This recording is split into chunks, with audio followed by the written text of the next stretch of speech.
no one gets better at anything doing less of it. So practice.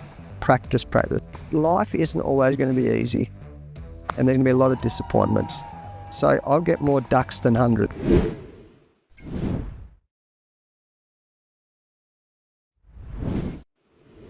Hi everyone, welcome back to Mike and Magic.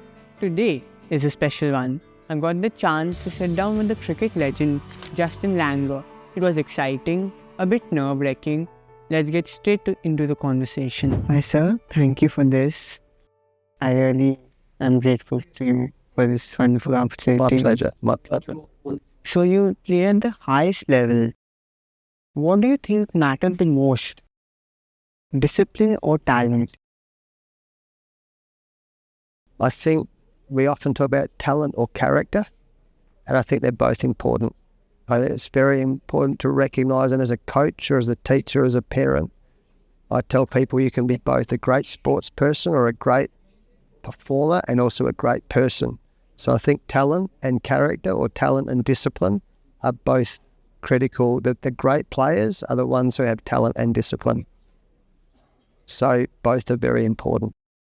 Do you think it's good to have a mentor? And do you have one? A mentor? Yeah. Oh my gosh, I would not be here in India today if I didn't have great mentors. And I think, I've had great teachers, I've had great coaches, I've got great mentors. I've got too many to name, but absolutely, if I was giving advice to anyone, any young person or any adult, I'd be saying search for great mentors, because great mentors can show you the path to not only be a great performer, but also to be a great person. You and Matthew Hayden formed the greatest partnerships. What made that partnership very special?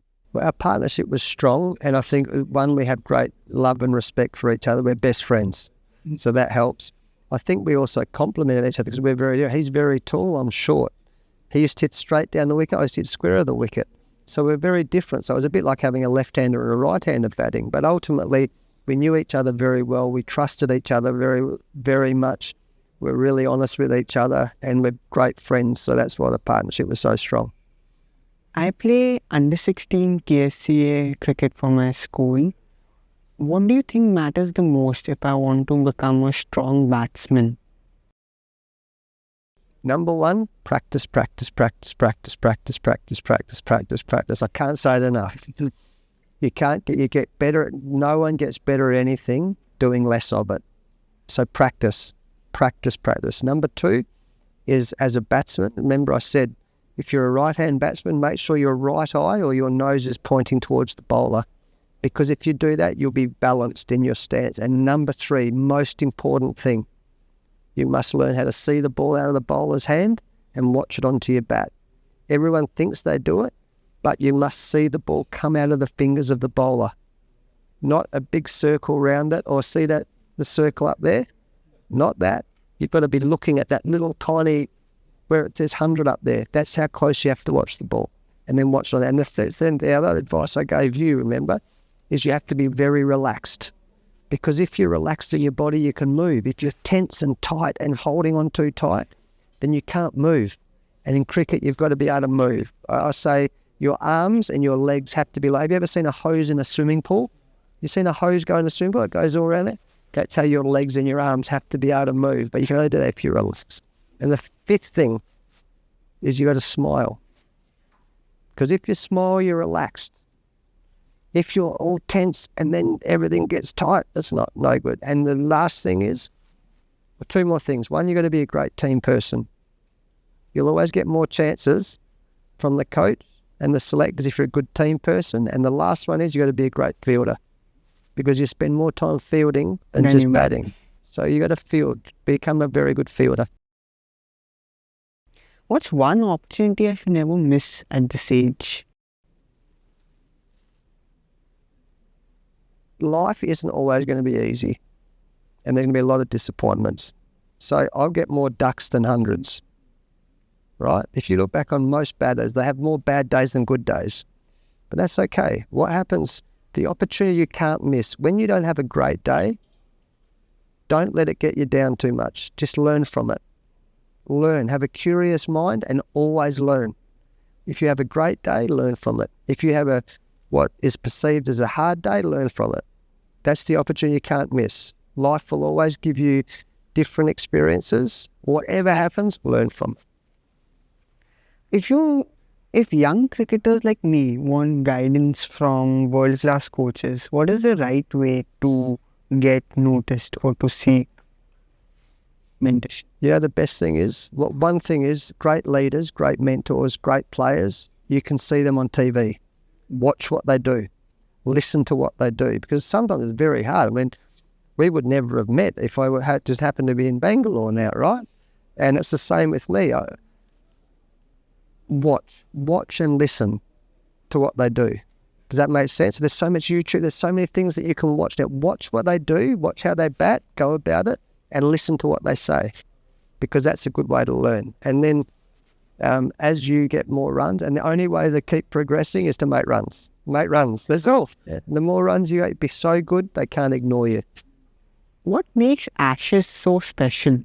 There's a long tradition and lots of rivalry and lots of great games of cricket over our time. And that's what I think. There's also a lot of history between England and Australia, politically and in all different departments. I think that's why the bragging rights between who wins out of Australia and England is very strong. Do you know the Six Academy?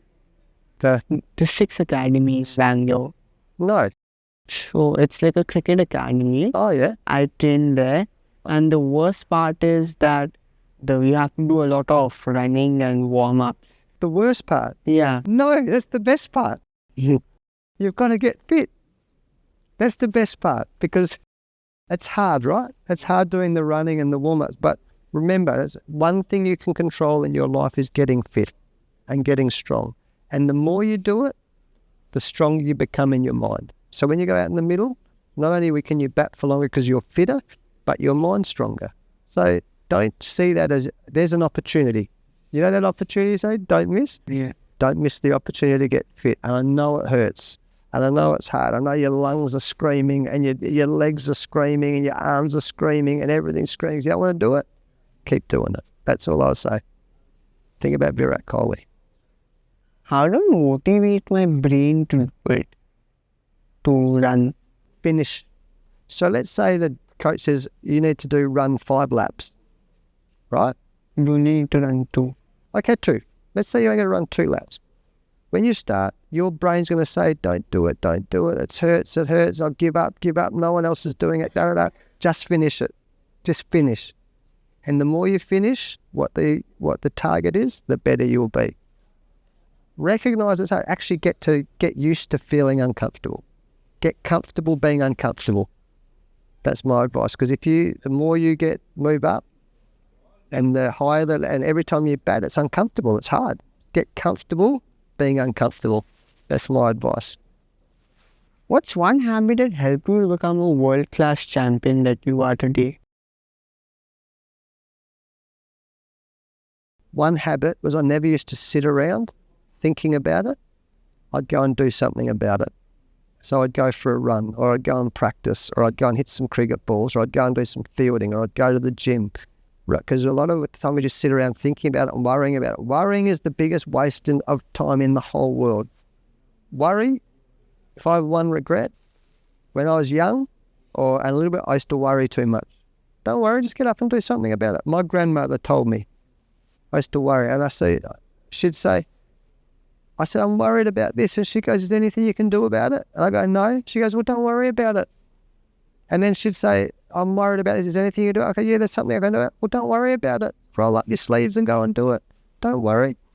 Just get up and get to work. Shane Warne is my absolute favourite. And mine. What is one thing about Warne that many people don't know? Warne used to practice when we were 18 years old. We went to the Australian Institute of Sport together, and he used to practice bowling his leg spinners on a pool table. Pool table? Yes. So he'd stand on the end of the pool and he'd spin the leg spinner into the left pocket, spin the googly into the right pocket, he'd do his flipper and his top spinner up and down. He would practice the wrist action on a pool table. Did you know that? Have you ever heard that before? I used to watch him do it every night. There's a secret for you.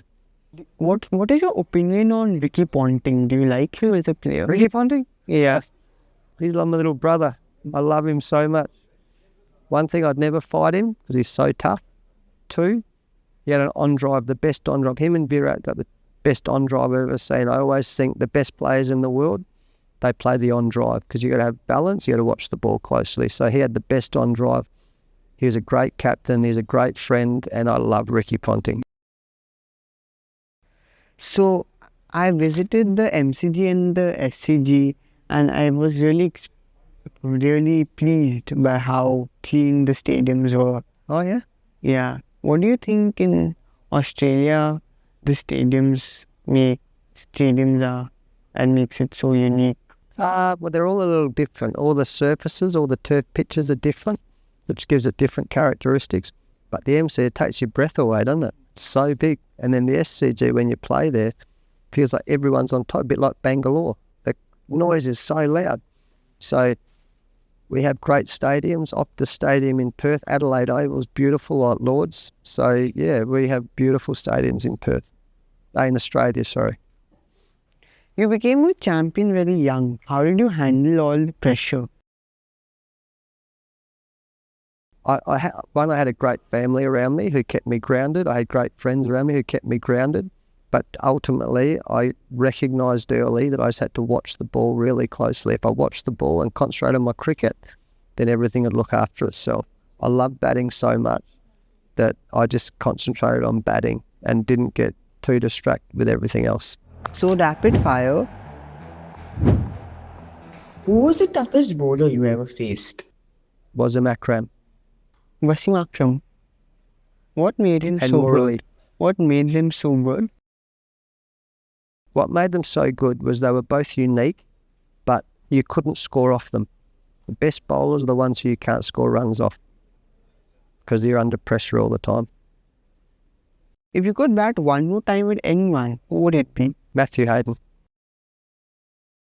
Pav Bhaji versus steak, what do you enjoy more? Okay, ask me this one. Take Pav Bhaji out. Ask me about Bindi Masala versus steak. Bindi Masala. Bindi Masala every time. I love Bindi Masala. And Steve Waugh used to love Bindi Masala. So I love Bindi Masala. I've been vegetarian since I came to the IPL 2 years ago. What's the funniest dressing room moment of the career? Too many to answer. When I was in the Australian cricket team, not only was it a great team on the field, we used to have so much fun. There was always music and there was always laughter. And I always see the great change rooms, the great cultures have lots of laughter. So we had lots of fun, but we were laughing the whole time. One Australian slang every Indian person should know. One Australia Slang. G'day, mate. Can you say that? Get on, mate. G'day, mate. Get up, mate. G'day, mate. That's so, hello. You say, g'day, mate. Get on, mate. That's the slang you need to know. Thank you so much. Good boy. Good question. Good interview. Well done. I enjoyed that. Well done. Good job. That brings us to the end of today's episode with Justin Langer. A huge thank you to him and to all of you for tuning in. Don't forget to subscribe to Mike and Magic. See you next time.